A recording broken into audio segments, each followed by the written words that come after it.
akom dayay balagnot? Ha? Ah, ito. Oo, magkano ba 'yun?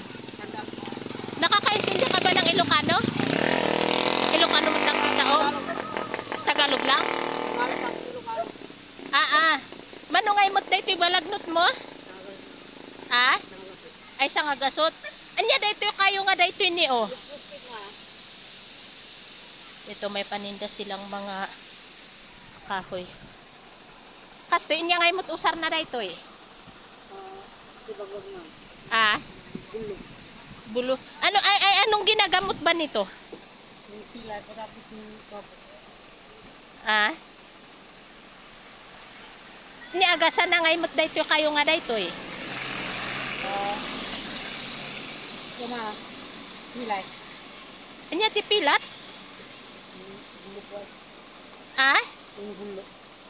Gulo-gulo. Pampuyot. Paano to niluluto ba? Pwedeng laga, pwede naman po halos sa alak. Ay halos sa alak. Mapait ba yung mapait?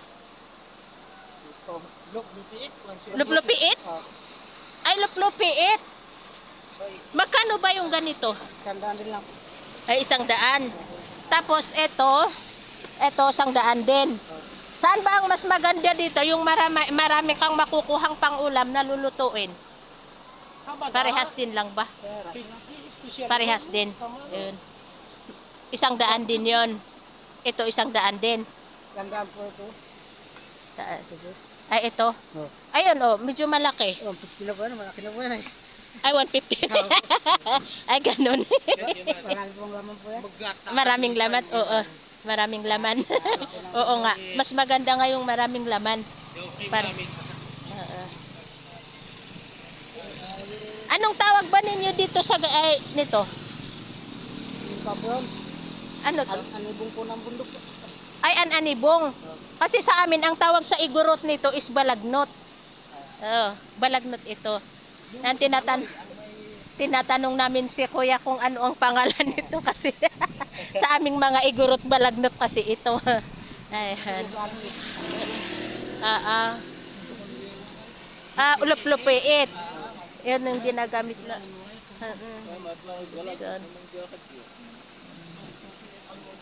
Anong barangay na po ba ito? Sakop ng Disimol. Nagtipunan? Pero anong barangay? Barangay ng Disimol. Ay, Disimungal? Ay, barangay Disimungal na ito. Yun po ang boundary po sa Pap 18. Parang malayo ata sa paaralan ito ano. Bibilhin ko na lang itong ano at bibilhin ko itong isa. Tara ko nga. 150 daddy. 150 daw ito. 150? Oo. Kunin natin. O kunin mo na yung isa. And itong malaki na lang para mas marami kang lulutuin. Ito, try mong kumuha nito. Oo. Ayan, bumili po tayo ng ganito. Tapos, ay, oo. Bakit? So, magkano na yun? 250 na yun.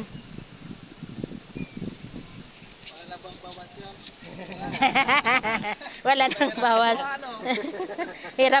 Hirap kumuhang umakyat sa bundok, ano?